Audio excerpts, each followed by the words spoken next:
PKRMP Rafizi Ramli repeatedly brought up the EPF investment in 1MDB, and then they say that rebutted Deputy Finance Minister Datuk Shahril who claimed that it's not high risk and manageable. Instead Rafizi say that it is high risk. Can you elaborate what are the status now, and then what are the risks in terms of yeah, please comment. Thanks. Sure. No problem. I think I've answered this question many times, so I have it at the top of my head.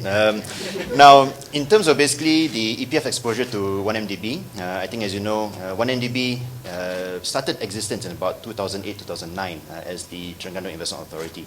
EPF took part at that point in time in their first bond raising, which they raised about 5 billion ringgit from the market as a whole, so from everybody like insurance companies, pension funds, everybody. And we took 200 million of that. That one is fully government guaranteed. So essentially from a credit point of view, we're not concerned at all. And to be fair to them, there's never been a missed payment on it either. So I don't think it's an issue whatsoever. In addition to that, as you know, EPF basically funds a lot of core infrastructure in the country.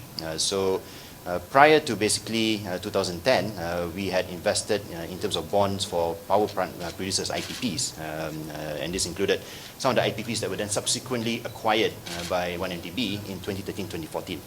Right?